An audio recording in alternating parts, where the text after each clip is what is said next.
Bem-vindo ao canal Padre Paulo Raiz. Aqui você encontra as primeiras palestras, aulas, pregações e homilias do Padre Paulo Ricardo, todas situadas dentro de seu contexto e sem apelações, a fim de não prejudicar esse grande sacerdote que muitos carinhosamente chamam de Pároco do Brasil. Este vídeo é de uma palestra de 2011, intitulada Fé e Razão nas Universidades, em que Padre Paulo Ricardo mostra as origens da doutrinação materialista no ambiente universitário, que restringe a busca do conhecimento somente ao que pode ser medido e calculado em laboratório, reduzindo as verdades de fé a meros mitos. Após essa breve introdução, chegou a hora de ouvir essa esclarecedora palestra. Louvado seja nosso Senhor Jesus Cristo.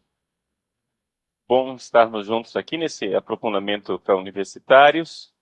Vamos iniciar a palestra de hoje. Eu gostaria um pouco de, nessas palestras que eu irei fazer no dia de hoje, tratar de forma bem específica o problema do relacionamento entre a fé e a razão no campo universitário e colocando para vocês qual é a agenda, não é, dos assim chamados cientistas, os acadêmicos, os pesquisadores, as pessoas que hoje tomaram posse da universidade, o que é que eles estão querendo fazer e por que é que o cristianismo se tornou um empecilho tão grande.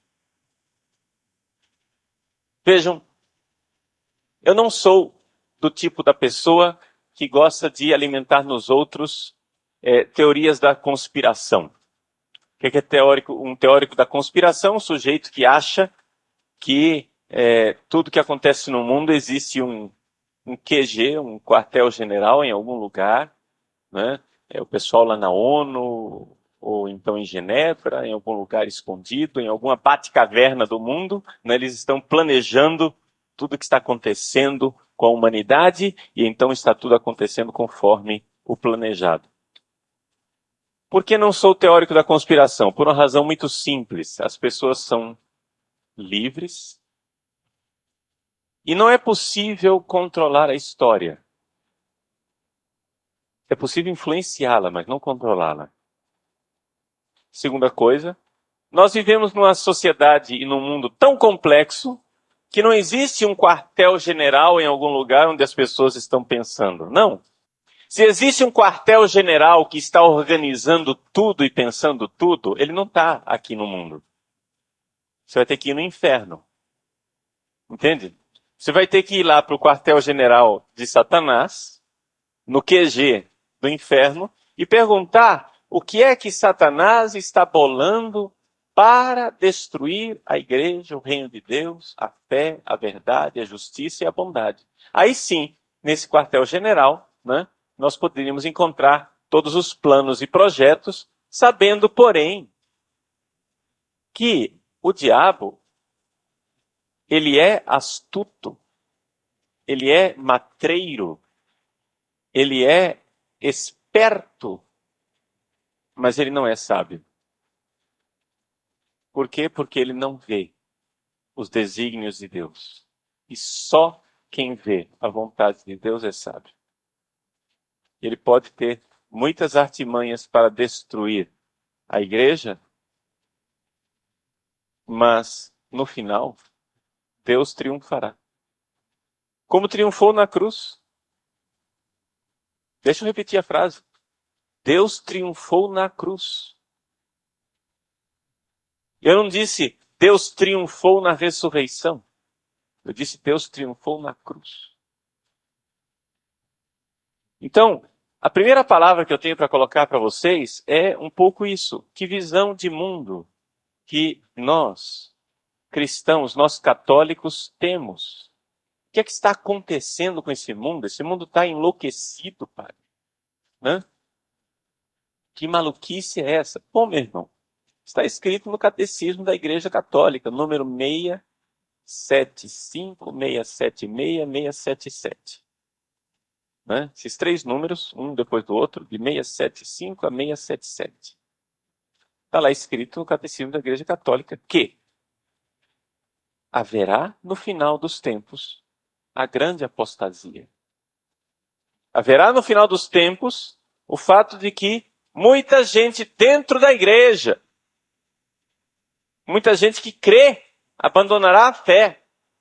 E então haverá a impostura do anticristo, onde o ser humano vai apresentar-se como solução para todos os problemas, oferecendo às pessoas um mundo melhor, uma solução para o sofrimento, para a miséria, para a fome, para a doença, para a morte. Mas isso é uma impostura anticrística, ou seja, é o homem se colocando no lugar de Deus, querendo resolver o problema dos homens. Isso levará muitas pessoas a abandonar a fé, e então haverá um desencadeamento último do mal. Isso quer dizer o quê? Isso quer dizer que a maldade irá perseguir quem tem fé. Os maus irão perseguir os cristãos. E a igreja irá triunfar. Mas não irá triunfar a partir dos nossos esforços. Não é que o Padre Paulo, a Canção Nova, o Papa Bento XVI, nós vamos pregar e as pessoas vão se converter, e de repente todo mundo vai ser católico e todo mundo, é só o Papa levantar a mão, todo mundo já se ajoelha para receber a bênção. O mundo inteiro em obediência ao Santo Padre. Que beleza! Não é isso que vai acontecer. Está escrito no Catecismo. Não vai acontecer. Não haverá um triunfo mundano da igreja. Não! Já entendeu português? Você entende português? Não vai... Escuta, ouve. Não vai acontecer. Não vai. Não insiste. Para. Não vai acontecer. Não haverá triunfo. Haverá um desencadeamento último do mal. Haverá uma grande apostasia. E quem diz isso não é nenhum alucinado, visionário, que está por aí falando, sei lá, de que segredos que Nossa Senhora contou. Quem está dizendo isso é o Catecismo da Igreja Católica. Então, o que é que nós podemos esperar dessa vida? Gente, o que nós podemos esperar dessa vida é o seguinte, que nós vamos passar essa vida aqui lutando, e no final Deus vai ganhar. E a pergunta é a seguinte, de que lado que nós vamos estar quando Deus ganhar? Não haverá um triunfo temporal da igreja. O que vai acontecer é, diz o catecismo, a igreja, a esposa de Cristo, descerá do céu. O triunfo vai vir de cima, não dos nossos esforços aqui embaixo. O negócio é o seguinte, quando Deus triunfar, de que lado eu vou estar?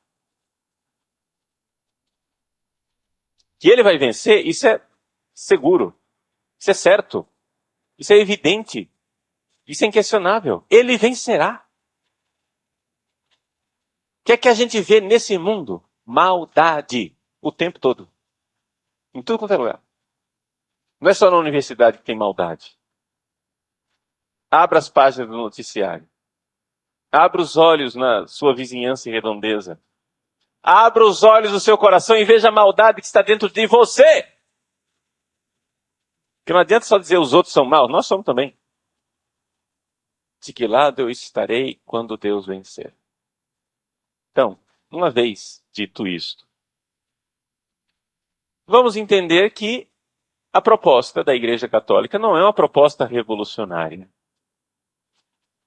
A proposta da Igreja Católica não é a proposta de nós nos organizarmos para impor ao mundo a vitória triunfante final do catolicismo.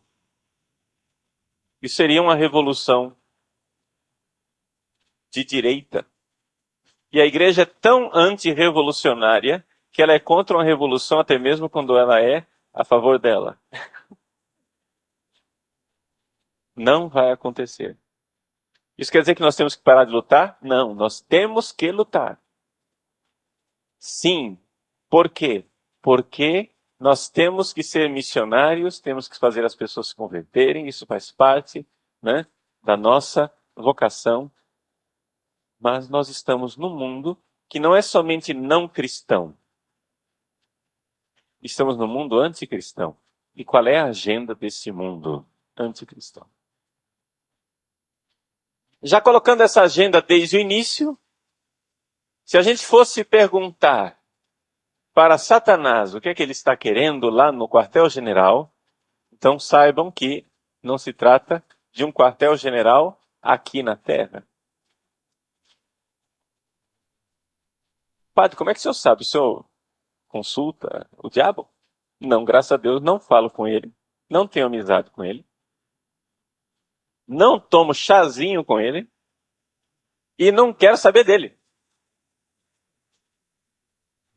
Mas a gente não precisa invadir o quartel-general do inimigo para saber quais são os planos dele. Um bom estrategista, quando ele vê o que o outro está fazendo, já vai enxergando onde ele quer chegar. Um bom jogador de xadrez, um bom enxadrista, quando vê os movimentos do outro, vê, esse idiota quer fazer tal coisa.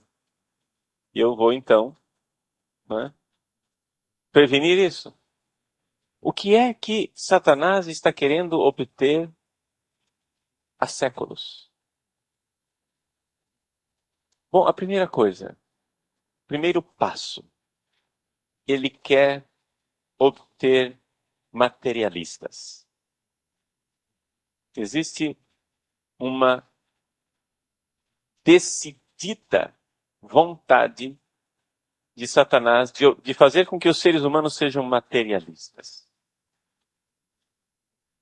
Mas você está enganado se você acha que materialista significa alguém que não acredita no mundo espiritual. Você acha que materialista é o cara que acha que só existe matéria, não é isso? Não é bem isso. Materialista não é aquele necessariamente que não acredita no mundo espiritual. Materialista é aquele que crê que a matéria deve governar sobre o espírito. Sobretudo, se a matéria é a única coisa, é ela quem governa. Se a matéria não é a única coisa, mesmo assim é ainda ela quem governa. É essa convicção, o mundo material, esse mundo real e concreto. Dentro deste passo materialista, deste passo para conseguir que as pessoas sejam cada vez mais materialistas, a universidade desempenha um papel fundamental e preponderante no mundo. E aqui eu queria chegar. Não sei se vocês conhecem um livro de um famoso escritor, apologeta, protestante, inglês, o autor das Crônicas de Nárnia, C.S. Lewis. Um livro dele chamado Cartas de um Diabo ao Seu Aprendiz. Vocês conhecem? Em português está traduzido e publicado pela Martins Fontes. C.S. Lewis, Cartas de um Diabo ao Seu Aprendiz. Ela está à disposição na internet gratuitamente com um outro título, porque parece que é uma tradução mais antiga, chamada, parece-me que Cartas do Inferno, se não me engano. Mas vale a pena comprar o livro da Martins Fontes, não estou ganhando comissão com isso, mas porque a tradução é muito bem feita. E é um livro realmente desses livrinhos de cabeceira, desses livrinhos que... O que é essa Cartas de um Diabo ao Seu Aprendiz? É um demônio mais velho querendo ensinar para o seu sobrinho como é que ele deve fazer para levar uma alma ao inferno. Então ali ele vai expondo as estratégias do demônio de como fazer com que a pessoa se perca. E é muito interessante. Uma das cartas, Lewis faz o diabo mais velho dizer o seguinte. O diabinho mais novo, o fitafuso, né? Foi a tradução que fizeram do Screwtape. O fitafuso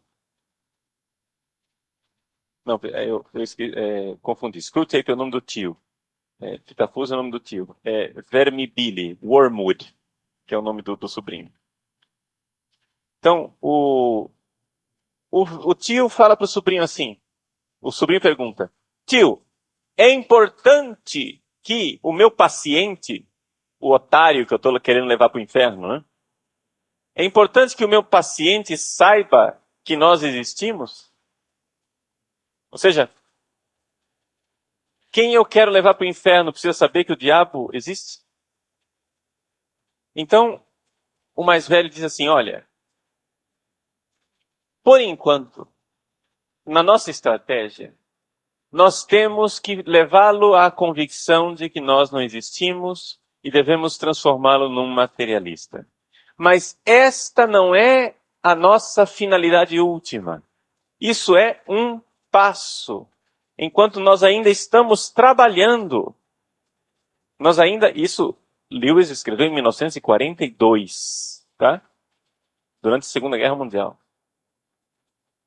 Nós estamos ainda trabalhando para conseguir o nosso projeto acabado, e o nosso projeto acabado seria o feiticeiro materialista.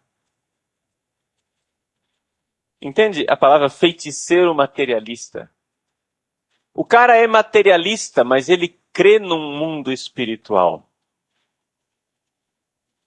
Ele crê e é feiticeiro. Mas quem manda é o mundo material.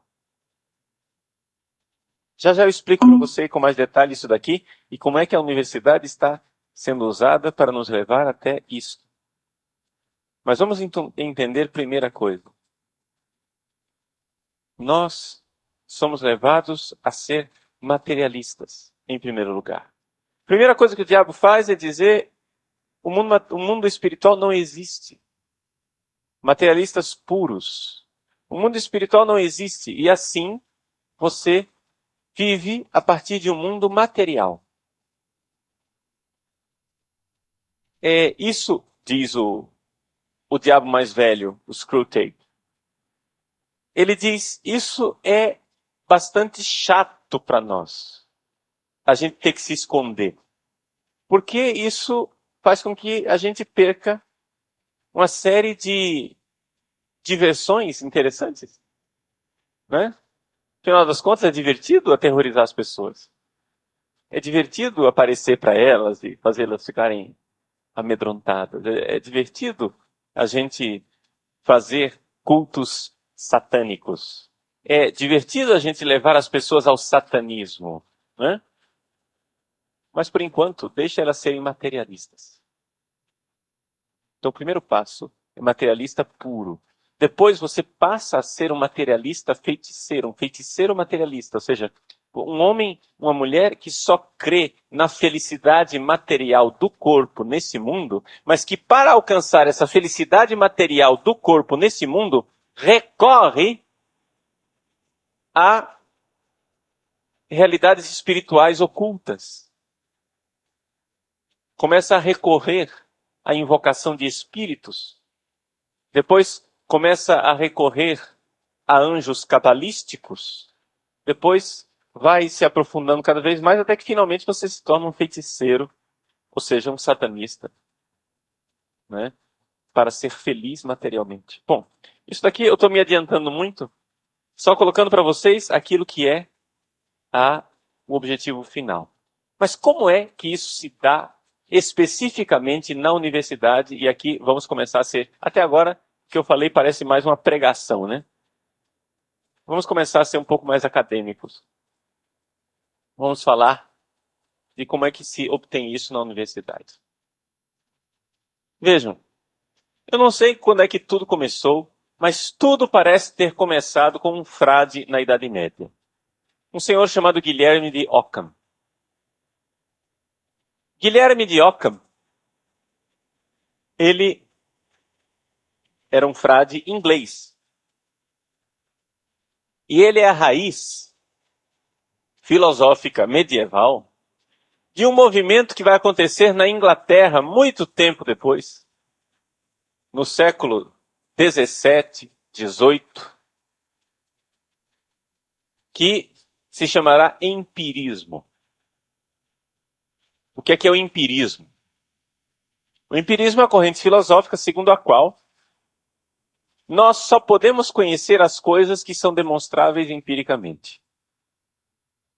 E você veja como isso, digamos assim, de alguma forma, é importantíssimo dentro do âmbito universitário. Isso é uma lei pétrea, férrea, de muitos cursos, de muitas faculdades universitárias. Ou seja, se você não pode levar para o laboratório, medir, pesar, se aquela é uma realidade que não é mensurável, então a minha ciência não irá considerá-la. Então você passa a sua vida inteira considerando somente aquilo que é empírico. Entendem a palavra empírico? Empírico quer dizer aquilo que pode ser experimentado. Empiria quer dizer isso, experiência em grego. Tá? Então, se eu posso palpar, se eu posso medir, se eu posso ver, se eu consigo uma máquina que capte aquelas ondas e então consiga exprimir isso em laboratório, mostrar concretamente, materialmente. Esse movimento, ele começou com um frade medieval. Olha como tudo começa, né? Dentro da igreja. As coisas boas e as coisas ruins. É um negócio assim impressionante. É impressionante como um fradezinho, um teólogo que vocês nunca ouviram falar da Idade Média, mudou completamente o destino do Ocidente e do mundo inteiro, por consequência. Guilherme de Ockham. Ele colocou um princípio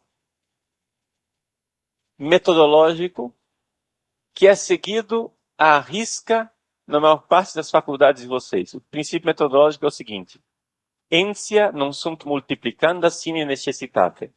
Em latim. Vamos para o português. É a chamada navalha de Occam. O que é a navalha de Occam? Navalha de Occam quer dizer que você tem que pegar essa navalha e cortar as coisas. Dizer, as coisas não devem ser multiplicadas sem necessidade. Se você é capaz de explicar algo através de um princípio material, você não tem por que buscar outras explicações. Deixa eu dizer para vocês. Vamos ser bem concretos. Você olha para uma menina e tem vontade de ter relações sexuais com ela. Como é que você explica isso cientificamente? Bom, você tem hormônios, você tem seu instinto sexual, você tem a força dos hábitos contraídos, se você já teve várias relações sexuais, se você já foi com várias mulheres diferentes, aquilo é um hábito. Então, todas essas realidades são constatáveis, elas são empíricas, são realidades que você pode observar claramente, são realidades que você pode até medir, você pode tirar o sangue da pessoa e ver a quantidade de hormônios que ele tem no sangue. Né? Você é capaz de ver o funcionamento das glândulas, das células, dos órgãos genitais, etc. Você consegue mensurar as coisas. Você tem vontade de ter relações com aquela mulher. É por isso que você quer ter relações com ela. Por essas razões. Hormônios, instinto sexual, força do hábito, alimentação, né? Existem alimentos que ajudam na elaboração daquilo que provoca o instinto sexual. Então, se você come castanhas, amendoim, etc., tudo aquilo tem zinco. O zinco é importante para o desempenho sexual. Então, é por isso que todo mundo diz que amendoim é afrodisíaco e companhia limitada, né? Tudo isso, estou dando exemplos aqui, evidente que eu estou falando de matérias que eu não sou especializado. Eu não sou biólogo, né? Eu não sou médico, eu não sou químico, nada disso. Estou dando exemplos, esses exemplos valem quanto pesa, ou seja, é só um exemplo. Se você consegue explicar por que é que aquela pessoa quer ter relações sexuais com aquela mulher, a partir de princípios materiais, você não tem por que apelar para nada espiritualmente. Qual era o princípio da navalha de Occam? Entia non sunt multiplicanda sine necessitate. Os entes, as coisas não devem ser multiplicadas sem necessidade. Então, se você já tem explicação, acabou. Ora, se é assim, você nunca quer ter uma relação sexual por uma tentação demoníaca. Está entendendo? Não tem para que apelar para o diabo se os hormônios já explicam. Logo, o diabo não existe. Para que é que você vai apelar para uma realidade espiritual se você tem uma causa suficiente no mundo material? E assim você vai treinando a sua mente para viver somente no mundo material. Vou dar outro exemplo. Quem é que reza antes de comer aqui? Levanta a mão. Bem, baixa a mão. Vamos aplicar a navalha de Occam com relação à sua oração. Como é que essa comida foi parar na sua mesa? Bom, foi parar na sua mesa porque você trabalhou. Se não foi você quem trabalhou, foi seu pai, sua mãe, alguém que te sustenta, que trabalhou. É porque você recebeu uma bolsa do governo? É porque você recebe o seu salário? É porque você roubou o banco? É porque você assaltou um supermercado? Mas alguma explicação natural tem para aquela comida estar na tua mesa, sim ou não? Muito bem. O que é que você tem que agradecer a Deus, ô otário? Está tudo explicado. As coisas não precisam ser multiplicadas sem necessidade. Você tem ali perfeitamente uma explicação empírica, lógica, racional, evidente para explicar como é que a comida chegou na sua mesa. Para que você está agradecendo a Deus? Agradeça a quem trabalhou para a comida estar na tua mesa.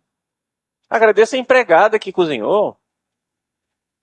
Agradeça ao agricultor que plantou.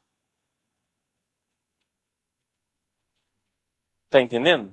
Agradeça a quem recebeu o salário para trazer a comida para você. O que você tem que agradecer a Deus? Deus não tem nada a ver com isso. Vejam, conforme a navalha de Occam, quando é que eu poderia apelar para uma intervenção divina? Eu só posso apelar para uma intervenção divina quando todas as explicações humanas possíveis se esgotaram.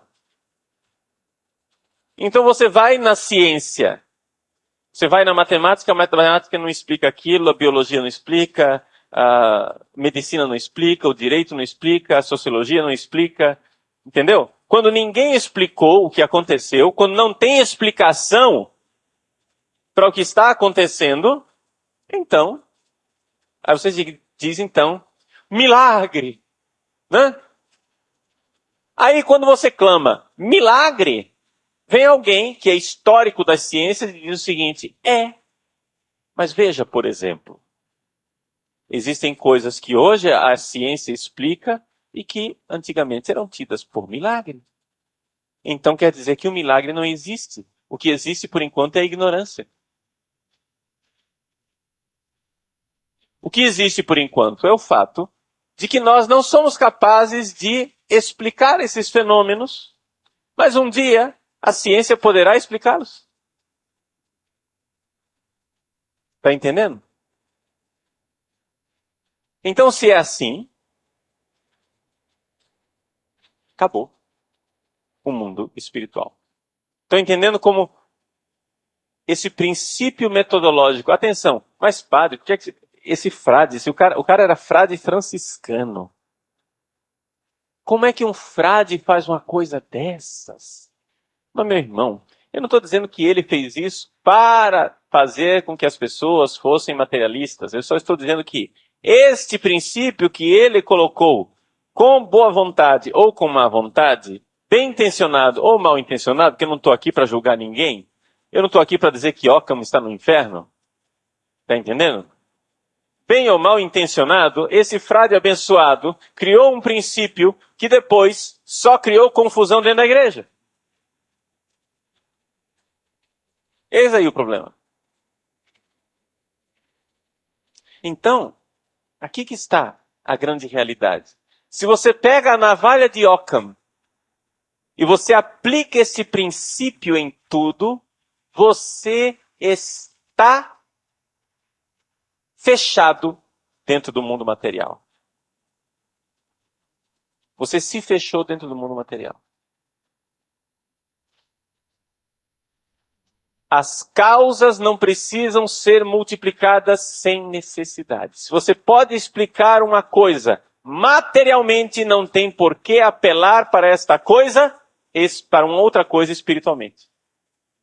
Então, dos dois exemplos que eu dei para você, o que é que eu dei? Eu dei primeiro um exemplo de uma tentação sexual realizada pelos demônios.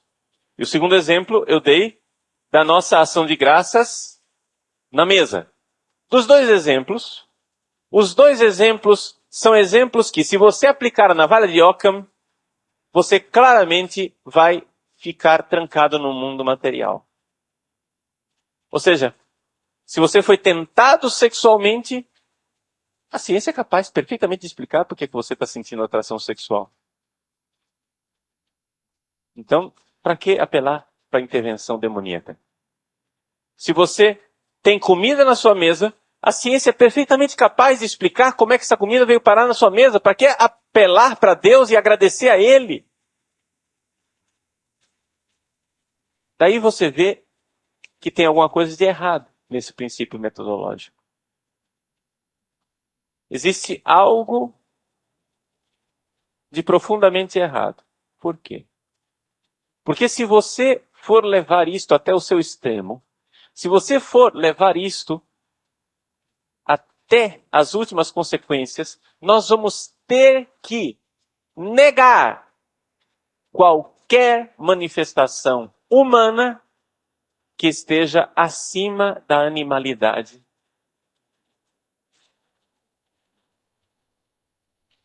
Por exemplo, você ama a sua mãe? Diz amém.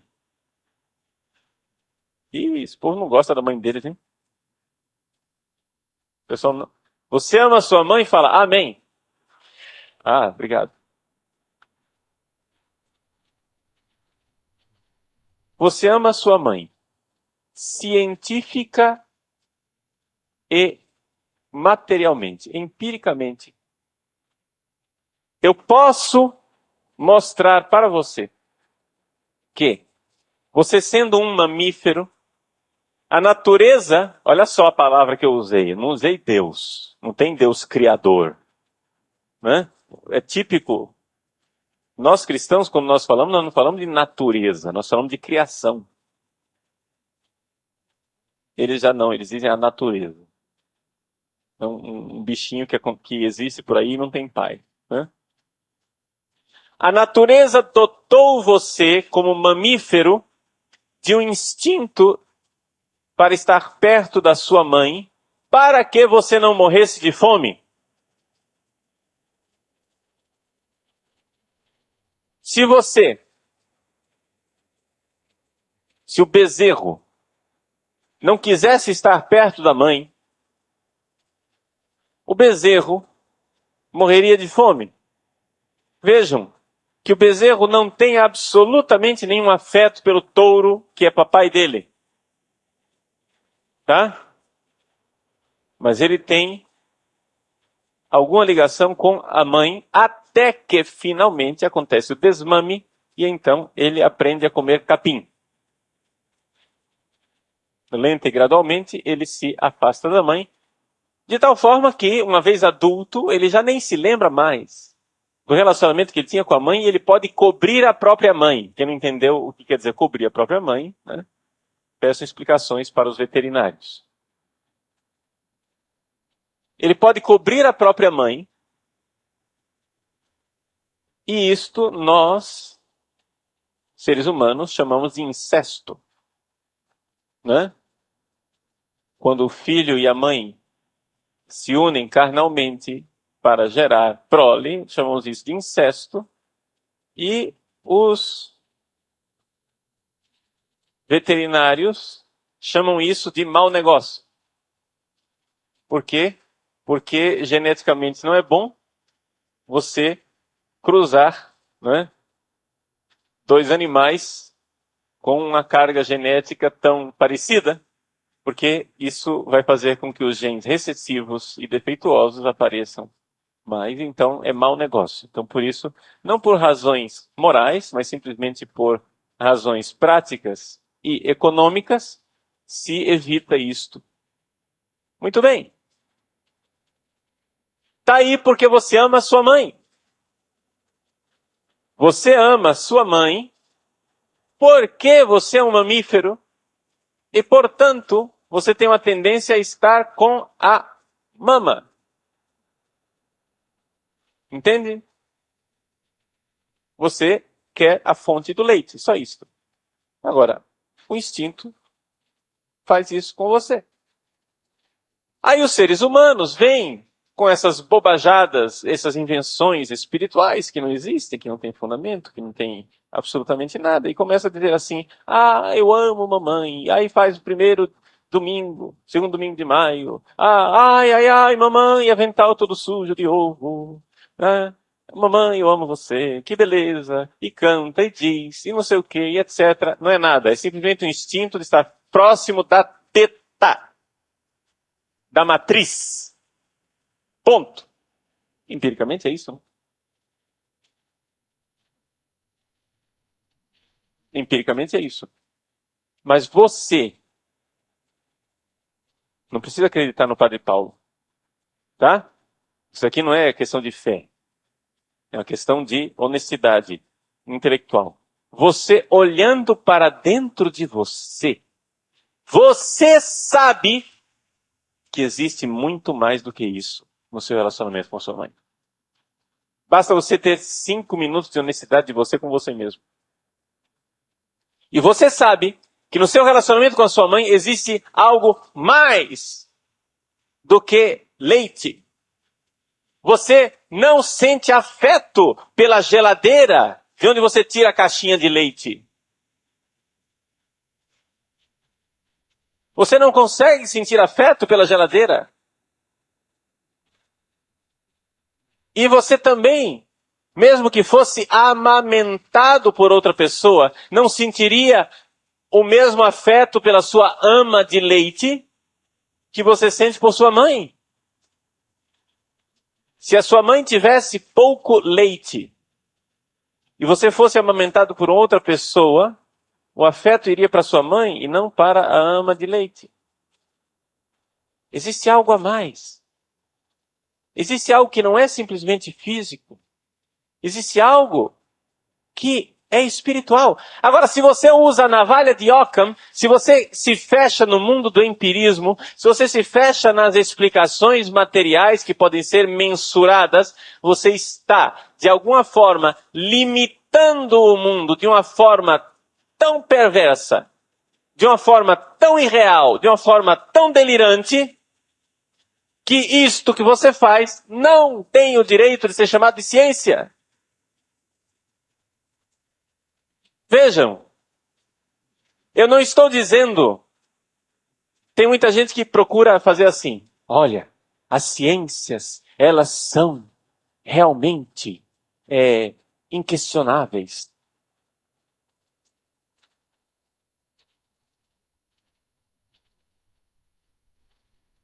Nós cristãos. Mas nós temos o direito de ter também essa explicaçãozinha aqui.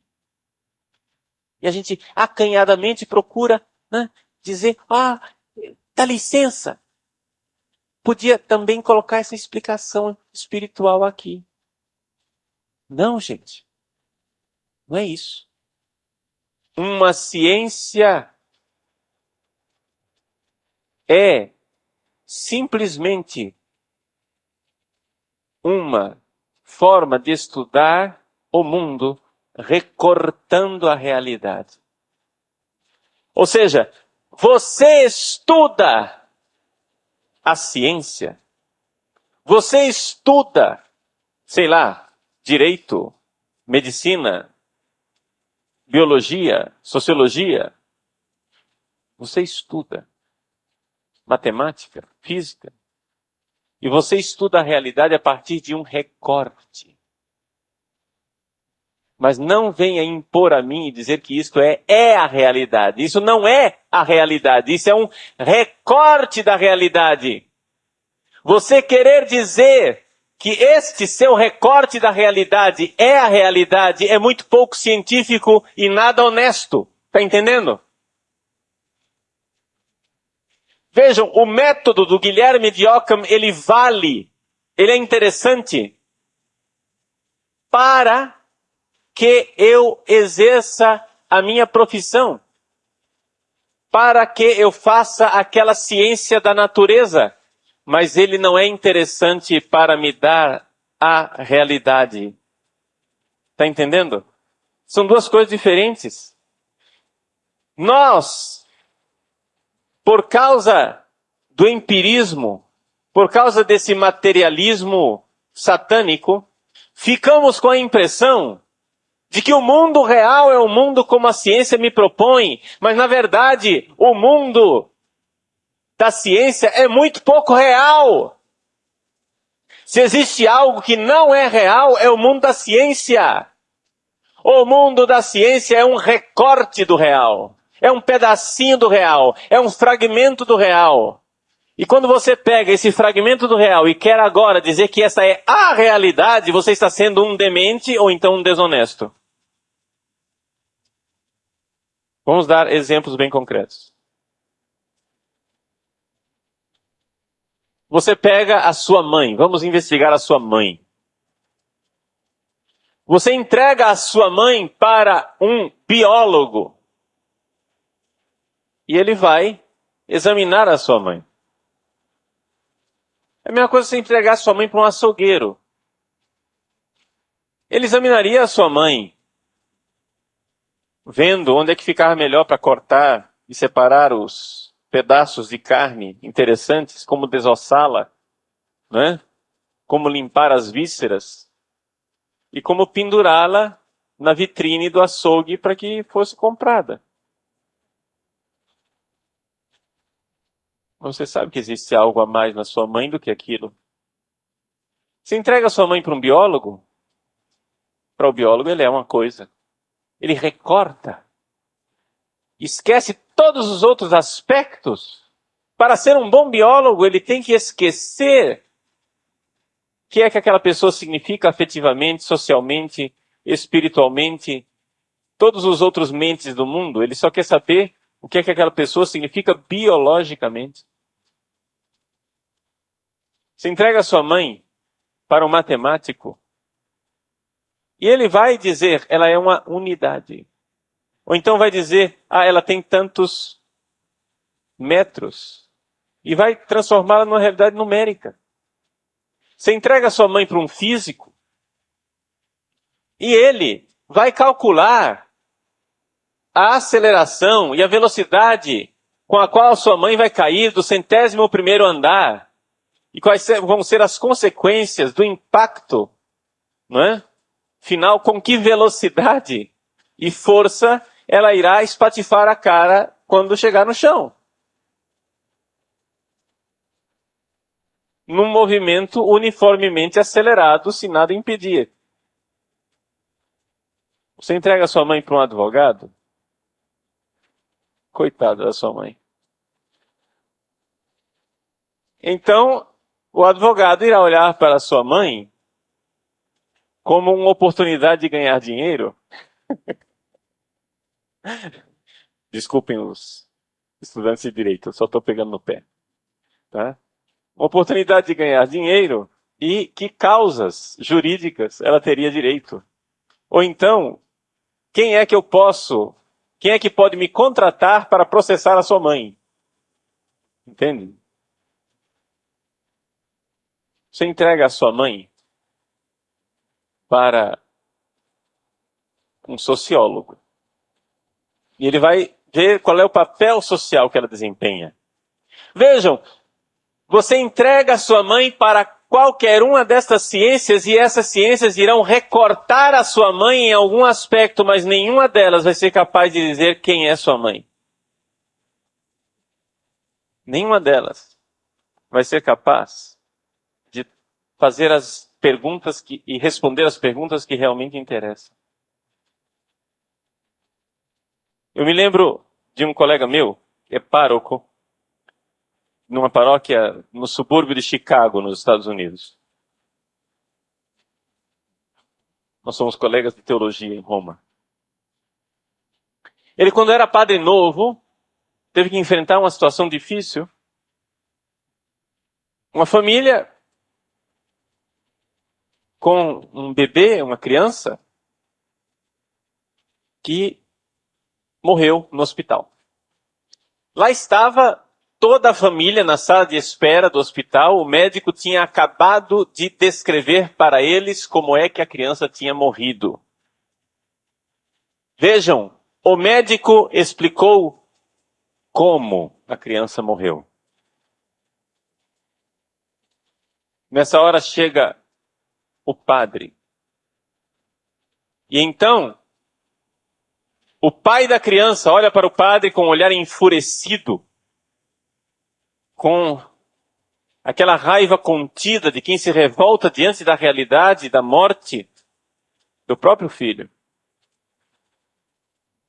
E esperando uma grande explicação catequética da igreja nesse momento, com raiva da igreja católica, o pai olhou para o padre e disse: Padre, por quê? Esse padre, meu amigo, olhou para o pai e disse: eu não sei. É um grande mistério de Deus. Naquele momento as tensões caíram, os dois choraram e se abraçaram. A ciência havia explicado como, mas a ciência não sabe explicar por quê. E nem nós temos pretensões de saber dar os porquês de todas as coisas. Porque as verdadeiras perguntas que precisam ser respondidas para nós não se resumem aos pequenos recortes do real que são objeto de estudo científico. Quando você está na universidade, meu irmãozinho, seja um bom acadêmico. Mas quando o seu professor chegar e disser, esta é a realidade, você vai dizer de você para você mesmo. Não precisa dizer na cara dele não, porque vai ofendê-lo e sua nota vai baixar.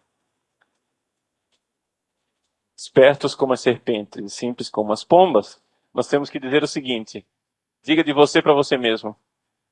Ele está falando não do real, ele está falando de um recorte do real. É a navalha. Ele precisa recortar o mundo em pedacinhos. Ele precisa recortar o mundo em pedaços para poder examinar. Aquilo serve, é interessante como método, porque você consegue fazer muitas coisas. Quando você recorta o mundo real nos seus aspectos físicos, você consegue levar o homem à lua. É interessante isso. Mas você não consegue consolar os familiares quando a nave espacial explode. Entende?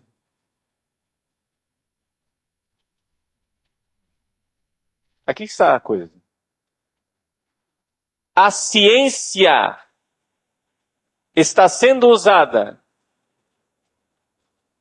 ou por Satanás, ou por movimentos ideológicos, ou seja lá por quem for, está sendo usada como um instrumento para fazer com que os seres humanos sejam cada vez mais materialistas, com o seguinte mote, com o seguinte princípio, né? O seguinte tema, o lema, né? Nós só podemos crer na autoridade da ciência. A autoridade da ciência que vai me dizer o que é o real. A autoridade da ciência vai me dizer o que é o mundo verdadeiro. Mas a autoridade da ciência, gente, não é capaz de dizer o que é o real. A ciência só é capaz de dizer o que é um recorte do real, um fragmento do real. A ciência, ela vive num mundinho muito pequeno. Por que é que um médico não se aconselha que um médico faça a cirurgia de um parente seu? Eu tenho uma tia, ela é uma excelente cirurgiã, ela é especialista em oncologia, e os meus dois avós, os pais dela, tanto o pai como a mãe, os dois morreram de câncer. Ela é oncologista. Os pais morreram de câncer, mas ela não os tratou. Ela, como conhecedora do mundo da ciência e da medicina, indicou seus pais para bons profissionais, que puderam então auxiliá-los a superar, meus avós, são meus avós, né? Auxiliá-los a superar a doença naquilo que puderam, e depois os dois terminaram falecendo. Muito bem. Meus dois avós maternos morreram de câncer. Minha tia materna é oncologista. Por que é que ela não fez a cirurgia da minha avó, quando ela é uma boa cirurgiã? Por que é que ela não fez os procedimentos e o tratamento do meu avô, quando ela é uma boa oncologista? Por uma razão muito simples. Para ser uma boa médica, ela teria que recortar aquelas pessoas. Para ser uma boa médica, ela teria que recortar e esquecer todo o resto. Esquecer quem aquelas pessoas significam. Esquecer os afetos. Esquecer as lembranças da infância. Esquecer que ela recebeu carinho e amor. Esquecer. Seriam coisas demais para esquecer. Para agir com a frieza de um médico, sem colocar os seus afetos, seus medos, seus temores, suas angústias, seus anseios naquilo que ele estava fazendo. Agora a pergunta é: quem é que tinha a visão real daquele homem e daquela mulher que estavam morrendo de câncer? Eu ouso dizer com toda clareza que a visão que a minha tia, filha, tinha dos pais era muito mais real do que a visão do médico. Estão de acordo? Porque ela tinha muito mais informações, muito mais história, muito mais dados. Eu não estou dizendo que nós sabemos perfeitamente, totalmente, absolutamente quem são os nossos pais. Não é isso. Mas você conhece melhor uma pessoa com a qual você convive há mais tempo do que um profissional que está conhecendo faz meia hora. Estamos de acordo? Depois, se você limita o mundo a um mundo onde só existem as coisas materiais, você então está olhando para o mundo de uma forma muito limitada. Então esse é o primeiro passo, e é nessa primeira palestra eu quis colocar para vocês esse primeiro passo da estratégia, né, do quartel-general do inimigo lá embaixo. Primeira coisa que ele faz. Primeira coisa que o demônio realiza nas nossas universidades é nos habituar. Ele primeiro quer fazer de nós bons profissionais, entre aspas. Então, você vai e se habitua durante 4, 5 anos de universidade, você se habitua a olhar para a realidade a partir daquele recorte. Aí depois ele vem e suspira no seu ouvido: esse é o mundo real. E você se tornou materialista. Mas esse não é o mundo real. Esse é um recorte do mundo real. É um aspecto do mundo real. Ah, mas as coisas não devem ser multiplicadas sem necessidade. Esse princípio é falso. as coisas não devem ser multiplicadas sem necessidade, dentro do método deste pequeno mundinho chamado sua ciência. A ciência, gente, a ciência que você estuda, seja ela qual for na universidade, é um mundinho. Ah, padre, mas tem tanta coisa que a gente não conhece? Sim, mas daí você vê o tamanho da nossa ignorância. Se você recorta o mundo desse tamanhinho e ele ainda é um mistério, imagine o mundo real. Está entendendo? Se você, por exemplo, quem é calouro e acabou de entrar na universidade, por que é que o pessoal mais velho na universidade tem uma tendência de olhar para os calouros, que isso aí é idiota, né?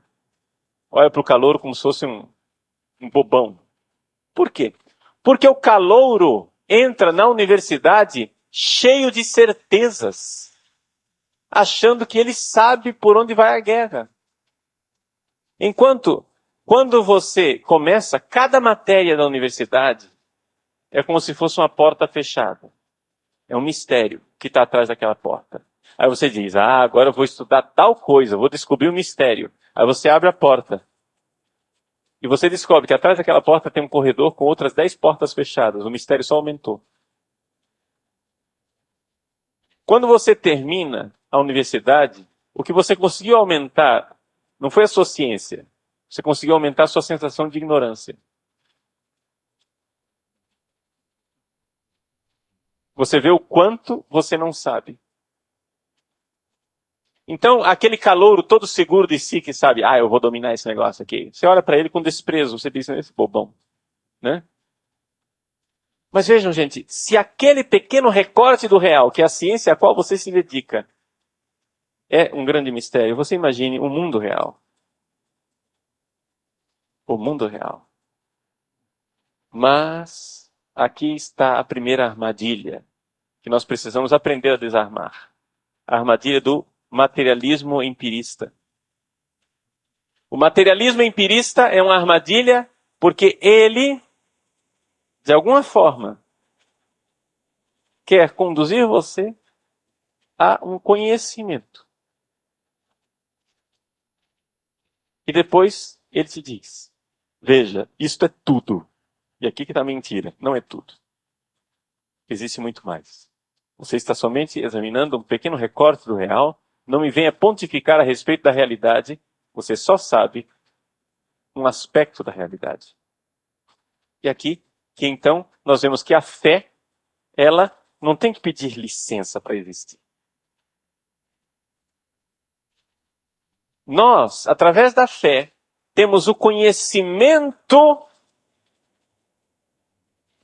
de algo que a ciência jamais saberá.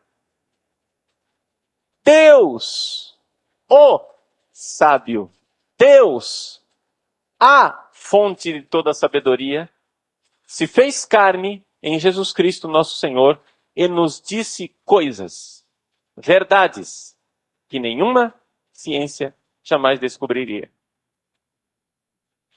Estas verdades não são uma contradição com as verdades científicas. Essas verdades que Jesus nos revela não contradizem a verdade científica por uma razão muito simples. Elas são verdades que estão fora deste pequeno recorte que é a competência da sua ciência. Quando um físico, como, sei lá, o Hawking, ou Carl Sagan, sei lá o quê, cosmólogo, chega e diz, o mundo começou com o Big Bang, portanto não há criação. Que ele me diga do Big Bang, dá até para aceitar essa teoria dele, porque aliás o Big Bang é uma teoria, que até agora não conseguiu ser comprovada. Dá até para aceitar essa teoria do Big Bang.